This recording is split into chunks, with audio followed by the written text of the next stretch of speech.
My beloved child, before you scroll away, before you tell yourself, I'll listen later, stay with me for one more moment.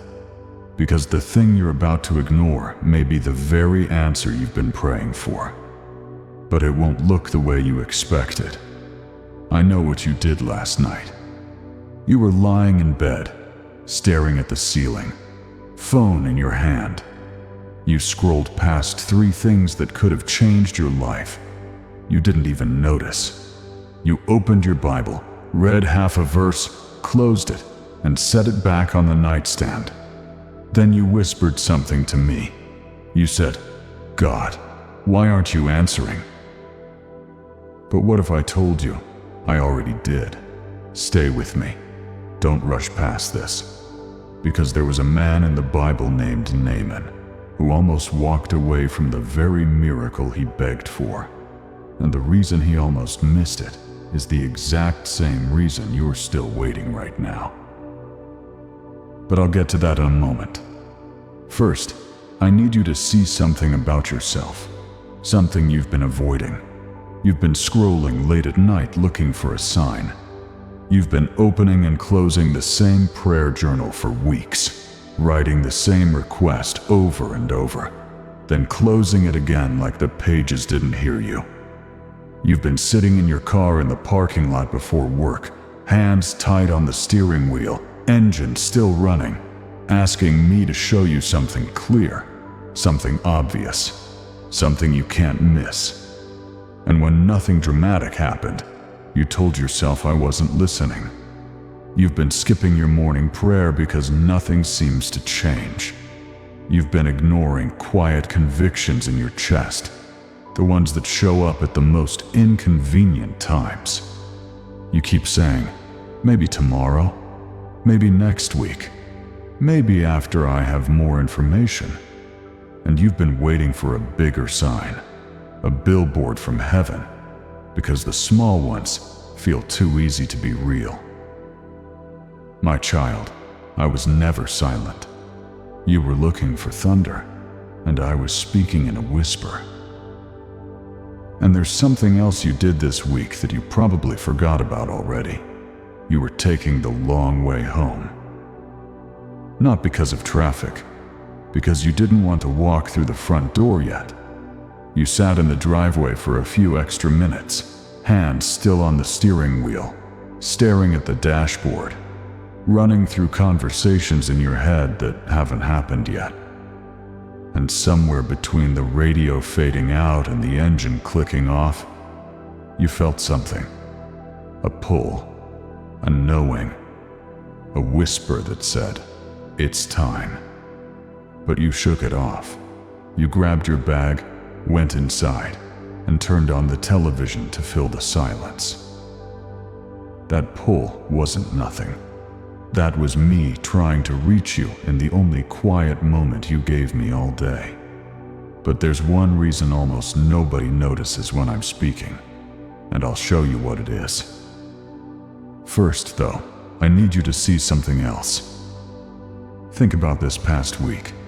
There was a moment, maybe Tuesday, maybe Thursday, when something crossed your mind, a thought you didn't ask for, a gentle pull toward a conversation you've been avoiding, a quiet nudge to make that phone call, to send that message, to open that door you've been standing in front of for months. And you felt it. You know you did. But you talked yourself out of it. You said, "That can't be God. That's too simple. That's too ordinary. If God was really answering me, it would feel bigger than this." And so you kept waiting, and the waiting started to feel like silence, and the silence started to feel like rejection, and the rejection started to whisper lies about who you are and whether I even care. But none of that was true. Not a single word of it. Here's what most people never realize, and I need you to hear this carefully, because it might be the most important thing you hear all year. What if the answer you've been begging for has already arrived? but you dismissed it because it didn't match the picture in your head. But that isn't even the full truth. What you're overlooking is much closer than you think, and I'm going to show you exactly where it's hiding. Let me show you what I mean. Think about your phone right now. There's a message sitting in it that you haven't responded to. Maybe it's from someone you've been distant with. Maybe it's an invitation you keep putting off. Maybe it's a conversation you know you need to have, but you keep saying, "I'll deal with it tomorrow." That message isn't random. That timing isn't coincidence. But you scrolled past it, just like you scrolled past everything that feels too small to be from me. Think about yesterday. You were walking through your kitchen and your eyes landed on something. Maybe it was the empty chair where someone used to sit. Maybe it was a coffee mug that reminded you of a morning routine you've abandoned. Maybe it was a backpack sitting by the door that belongs to someone you haven't checked on in a while. And for half a second, something stirred in you. Something quiet. Something tender. And then you kept walking. My child, that stirring was me. My beloved, I need to ask you something honest. How many times have you prayed for direction and then ignored the quiet answer because it didn't come with fireworks? How many times have you asked me for clarity and then walked right past the open door because it looked too ordinary? How many times have you begged for peace and then refused to sit still long enough to feel it? You've delayed a decision because you wanted more certainty. You keep asking for confirmation after you've already received it. You're afraid of making the wrong choice, so you make no choice at all. You've mistaken my silence for my absence, and you've ignored gentle nudges because they weren't dramatic enough to feel real. If you've ever prayed for another sign, if you've ever asked me to confirm something I've already confirmed, I want you to pause right now and write in the comments, "I'm listening." Because what I'm about to show you next is going to shift something deep inside you. And it starts with a story you think you know, but you don't know it the way I'm about to tell it. Remember Naaman? I mentioned him a moment ago. Let me take you into his story now, because it's not really his story. It's yours. Naaman was a powerful military commander, respected, successful by every measure the world uses. People feared him. Kings honored him. But he had a problem no amount of power could fix. He was sick, and no human solution was working.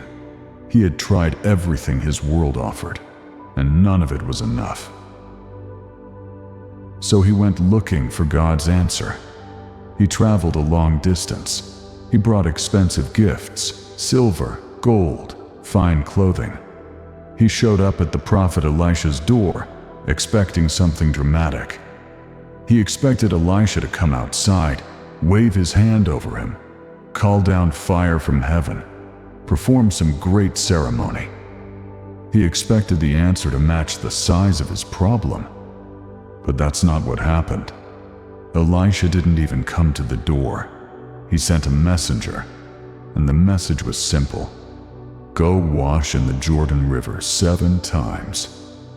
That's it. No ceremony, no spectacle, no lightning, just a muddy river and a simple instruction.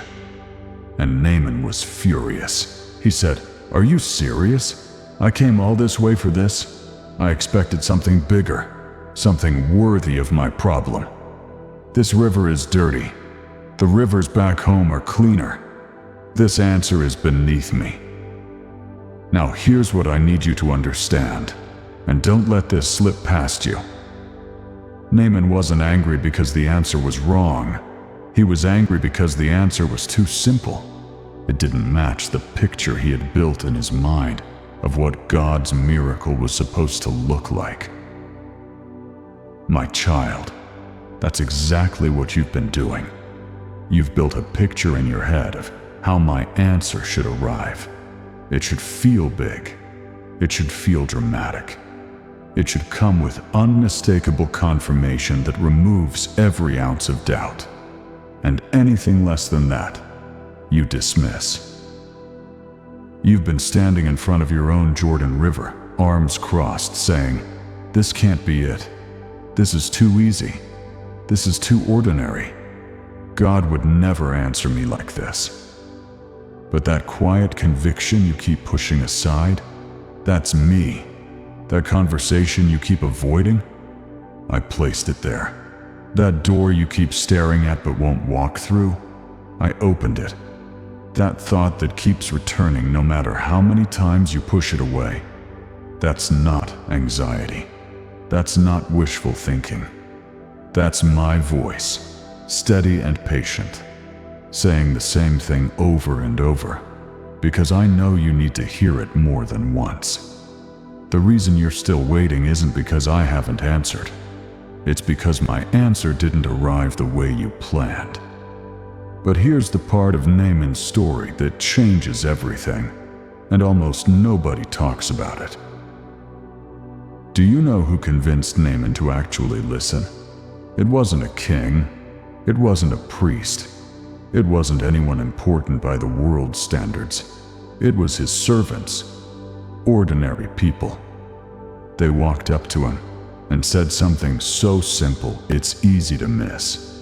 They said, "Sir, if the prophet had asked you to do something great, wouldn't you have done it? So why not try this simple thing?" And that question broke through his pride. That one question, asked by people he probably overlooked every day, cracked open the wall he had built between himself and his miracle. My beloved child, I'm asking you the same question right now. If I had asked you to do something huge, something dramatic, something that required enormous sacrifice, you would have done it without hesitation. You would have said yes immediately. You would have told everyone about it. You would have felt important doing it. So why won't you trust the simple answer I've already given you? Why won't you make the phone call? Why won't you forgive the person? Why won't you take the step that's been sitting in your heart for weeks? Is it because the step feels too small? Or is it because trusting something small requires a different kind of faith than trusting something big? Dear one, listen carefully now. There are 3 reasons people miss my answers, and I want you to check yourself honestly against each one, because at least one of them will sound exactly like your inner voice.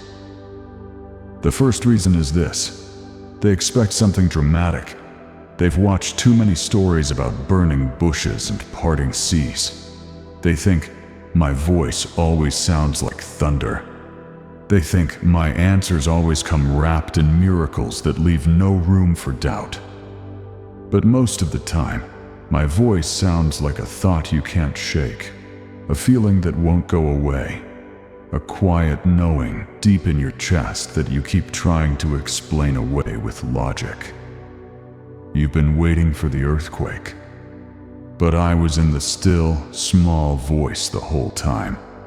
I was in the peace that lasted 3 seconds before your worry crushed it. I was in the sentence your friend said last week that made you go quiet. I was in the verse you accidentally stumbled on that answered the exact question you'd been asking. But because none of it came with a spotlight, you called it coincidence. You know what that reminds me of? You, sitting on the edge of your bed at 2 in the morning, phone face down on the mattress, staring at the bedroom ceiling, running the same thought through your head for the 100th time. You keep thinking, if God really wanted me to do this, He'd make it undeniable. He'd remove all the doubt. He'd make the path so clear that I couldn't possibly get it wrong. But that's not how I work. And deep down, you know that. I don't remove doubt, so you don't need faith. I give you just enough light for the next step, not the whole staircase. Because if I showed you everything at once, you wouldn't need to trust me. And trust is the point. It's always been the point. Look at me right now. Really look. I'm not hiding from you. I never was. I've been standing right in front of you this whole time, holding out the answer with both hands. And you keep looking over my shoulder for something bigger behind me. There's nothing behind me. I'm the answer. And this ordinary moment right now, this simple instruction in your heart, this quiet direction that won't leave you alone, that's how I chose to deliver it. The second reason is fear, and this is where it gets honest. You already know what I'm asking you to do. You've known for weeks, maybe months. But you keep asking for one more confirmation because you're afraid of making the wrong choice. You're afraid of failing. You're afraid of looking foolish. You're afraid that if you step out and it doesn't work, you'll lose what little faith you have left. So you pray again. You ask again. You wait again. Not because you need more clarity, but because moving forward terrifies you. My child, asking for confirmation is wise. But asking for the 20th confirmation is not faith. It's fear wearing faith's clothing. And I need you to know the difference, because fear will keep you standing at the edge forever if you let it. And the third reason, the one that will hit the closest to home, is this. You've been overlooking the quiet answer that's already in front of you. It's sitting on your kitchen counter. It's in the text you haven't replied to. It's in the conversation you had last week that you brushed off as small talk. It's in the peace you felt for 30 seconds before your anxiety pushed it away. It's in the song that played in your car this morning that made your eyes sting for no reason you could explain. You didn't miss my answer because it wasn't there. You missed it because it was too quiet for the noise in your life. Now I want you to do something for me. If any of that felt like I was reading your mail, if any of that made your chest tighten or your eyes water, I want you to comment one word right now. Just one word. Trust. Because what comes next is going to go even deeper. And the biggest surprise is still ahead. Think about this morning. You woke up, and for a brief moment before your thoughts got loud, there was stillness. There was peace. And in that peace, something crossed your mind. Maybe it was a name. Maybe it was a decision. Maybe it was a direction you've been wrestling with for so long you're exhausted by it. That wasn't random. That was me. I speak loudest in the spaces between your thoughts, in the gap before your worry kicks in the pause between one breath and the next.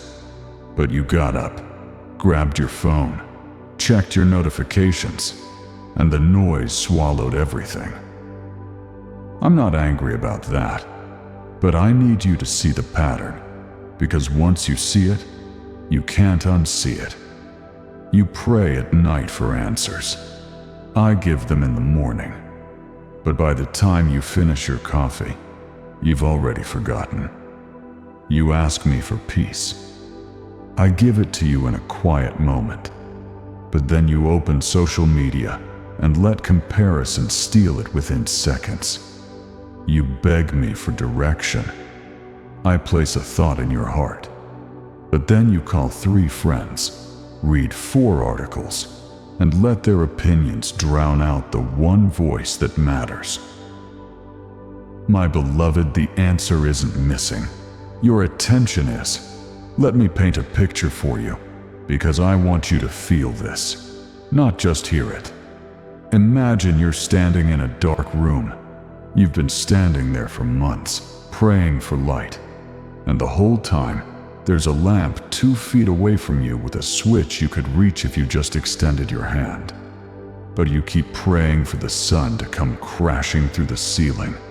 You keep asking for daylight to flood the room all at once.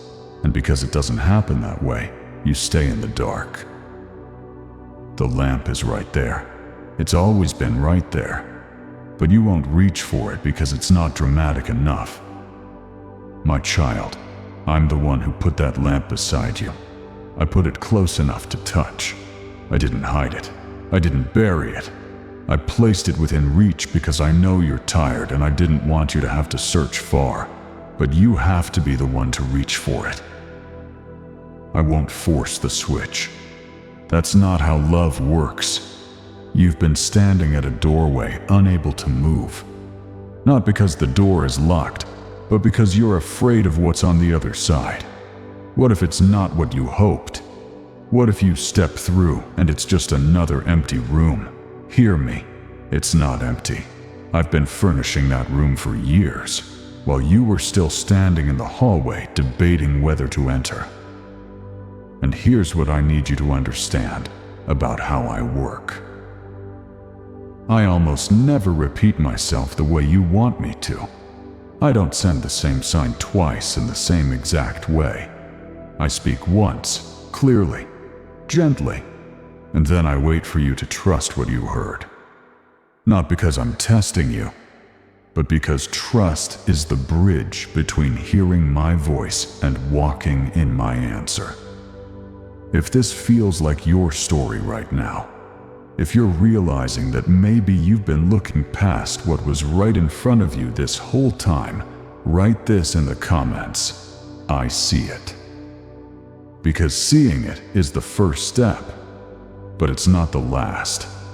When Naaman finally swallowed his pride, when he finally stopped demanding a bigger miracle and walked into that muddy river, do you know what happened? He dipped once. Nothing changed. He dipped twice. Still nothing. 3 times. 4, 5, 6. Nothing visible. No sign that anything was working. Every dip probably felt foolish. Every time he came up from the water unchanged, his doubt probably screamed louder. But he kept going. And on the 7th time, his skin became clean, not just healed. The Bible says his flesh was restored like the flesh of a little child. Brand new, completely whole, like the sickness had never existed. But here's the part that matters most. The miracle wasn't in the river. The Jordan River had no special power. The water was just water. Naaman's healing didn't come from dipping into something magical. It came from finally trusting God's simple answer instead of waiting for a spectacular one. The miracle was in the obedience. The miracle was in the letting go. And that's exactly where you are right now. You're standing at the edge of your Jordan River. The answer is right in front of you. It's not glamorous. It's not dramatic. It doesn't come with music swelling in the background. It doesn't look like what you imagined when you first started praying. But it's mine. And I need you to step in. Now here's what I want to say to you. And this is the part that might be uncomfortable. But I say it because I love you, not to pressure you. If you keep waiting for another sign, you may spend another month, another season, another year standing at the edge of something beautiful, never stepping in. Not because I didn't answer, but because you didn't trust the answer I gave. The door I opened won't close today, but the specific timing, the season I've arranged around you, the people I've positioned in your path right now, that part moves. I'm not trying to scare you. I'm trying to wake you up gently. Because there are blessings I've placed along the path of your obedience that you can't see from the sidelines. You can only find them by walking. Think about all the things you've put on hold. The relationship you've been meaning to repair. The decision you've been sitting on for so long it's gathered dust. The dream you keep talking yourself out of because it feels irresponsible.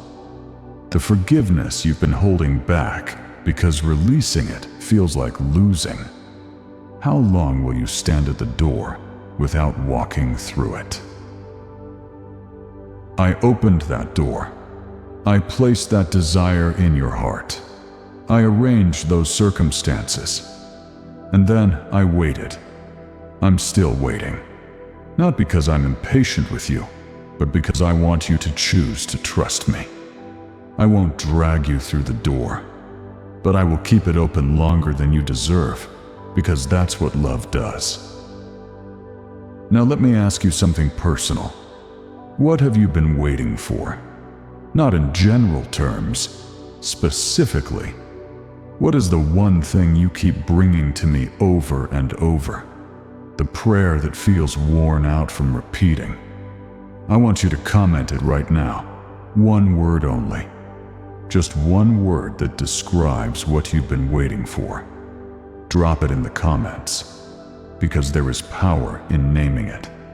When you name what you've been waiting for, you stop hiding from it. You bring it into the light, and in the light, fear loses its grip. I know some of you are sitting there right now with tears forming and you don't even know why. It's because something inside you just unlocked. Something you've been holding tight for so long that your hands forgot they were clenched.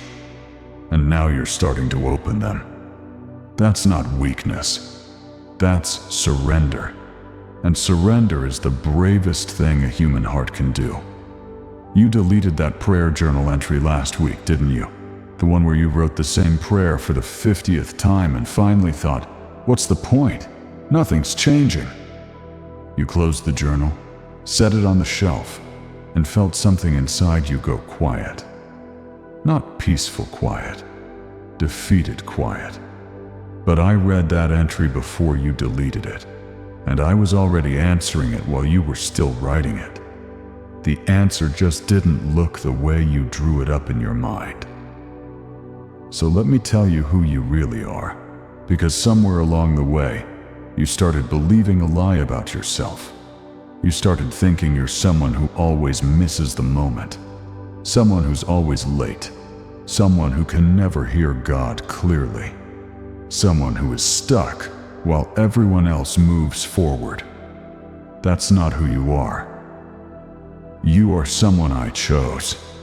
Before you ever clicked on this video, before you ever opened this app, I was already drawing you here. This isn't an accident. This isn't just another video in your feed. I placed this in your path the same way I placed the answer in front of you. Quietly. Without fanfare. Without fireworks. And you almost scrolled past it too. But you didn't. You're still here. And the fact that you're still listening tells me everything I need to know about your heart. You're not someone who ignores me. You're someone who's been afraid to trust what you heard. And there's a world of difference between those two things. A person who ignores me doesn't feel the tug you feel right now. A person who ignores me doesn't lie awake at night wondering if they missed something important. A person who ignores me doesn't cry during prayers they think aren't working. A person who ignores me doesn't feel their chest tighten when a quiet voice says, "It's time." You feel all of that, which means you haven't been ignoring me. You've been listening the whole time. You just didn't trust your own hearing. So let me make this clear for you right now, as clear as I can make it. That thing on your heart, the one you keep second guessing, the one you keep asking friends about, the one you keep journaling about and praying about and losing sleep over. I put it there, and the fact that it won't go away, no matter how many times you try to talk yourself out of it, no matter how many times you try to replace it with something safer, should tell you something. My answers don't expire. They don't disappear just because you delay. But the window of timing, the specific season I've arranged around you, the convergence of circumstances that make this moment different from next year, that part moves. Naaman almost missed his miracle standing on the riverbank arguing. Don't miss yours standing at the edge of your decision debating. Here's what I want you to do this week. Not this month. Not someday. Not when you feel ready. This week. First, I want you to stop asking for more signs, just for 7 days. Instead of praying, God, show me, I want you to pray, God, help me trust what you've already shown me. That's a completely different prayer, and it will change everything about how you hear me. Second, I want you to act on the smallest thing you've been putting off. Not the biggest decision, the smallest one. Reply to that message. Make that call. Open that Bible to the passage you've been avoiding. Walk through that front door and have the conversation you've been rehearsing in your head for weeks. When Naaman obeyed, he didn't start with the 7th dip. He started with the first. And the first one probably felt foolish. The water was muddy. Nothing happened. No angels appeared. But he kept going. Your first step will feel the same way.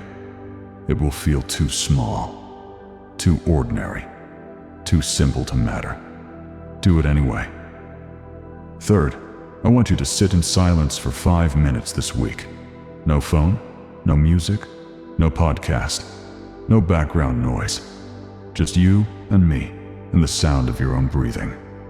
And in that silence, I want you to let the answer you already have settle into your chest. Don't analyze it. Don't argue with it. Don't run it past anyone else. Just hold it. Let it warm you from the inside. Because you already know. You've known for a while. You've just been waiting for permission to trust it. Consider this your permission. And one more thing before I let you go. I want you to remember something this week.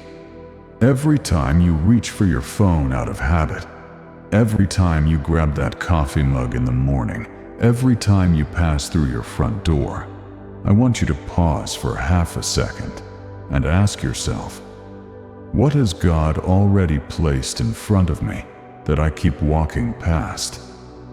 Not a long prayer. Not a deep meditation, just a half-second pause, a breath, a choice to see instead of scroll. Because the answer isn't coming someday, it's already here. And every ordinary object around you is a reminder that I work in the ordinary. I always have. A burning bush was just a bush until Moses stopped to look. A river was just a river until Naaman stepped in. A stable was just a stable until I filled it with the Savior of the world. I have always chosen the ordinary to carry the extraordinary, and I'm doing it again right now, in your life, in this moment, with the simple answer sitting in your heart. If you're ready to stop waiting and start trusting, write this in the comments. I'll stop waiting. My beloved child, I know you came to this video tired. I know you're exhausted from waiting. I know your faith feels thin some days, like a thread that could snap if you breathe too hard. But that thread hasn't snapped yet, and it won't, because I'm the one holding the other end, and I don't let go. You don't need a bigger sign. You don't need a louder voice. You don't need another confirmation from someone else's mouth. You need the courage to trust the answer I've already given you. It's quiet, it's simple, it's ordinary, and it's mine. Naaman walked into a muddy river expecting nothing and walked out completely healed. Not because the river was special, but because he finally stopped waiting for something bigger and trusted what God actually said. You're standing at your river right now, and the water doesn't look like much. I know, but step in anyway. The step you've been afraid to take, take it. The conversation you've been avoiding, start it. The decision you've been delaying, make it. The forgiveness you've been withholding, release it. Not because you have it all figured out, not because every question has been answered, not because the fear is gone, but because you trust the one who does have it figured out, and he's asking you to move. My child, you haven't been abandoned. You haven't been forgotten. You haven't been passed over. And you certainly haven't been left without answers. The answer has been here the whole time, sitting in your heart, resting in the silence, waiting in the ordinary moments you keep rushing past. You don't need to chase it anymore. You just need to stop long enough to receive it. And now you have. So go in peace, not in hype, not in anxiety, not in pressure to perform or achieve or prove something to anyone. In peace. Because the God who placed the answer in front of you is the same God who will walk beside you as you step into it. Every stumble, every doubt, every moment you wonder if you heard right, I'll be there. You were never alone in the waiting, and you won't be alone in the walking. Rest in that tonight. I love you, not because you got it right, not because you figured it all out, but because you're mine, and nothing changes that. And I'm already in your tomorrow, preparing the ground beneath your next step, making sure it holds. Go now, quietly, gently, without rushing. And trust what you've already been given. It was always enough. You just needed to see it. And now, you do.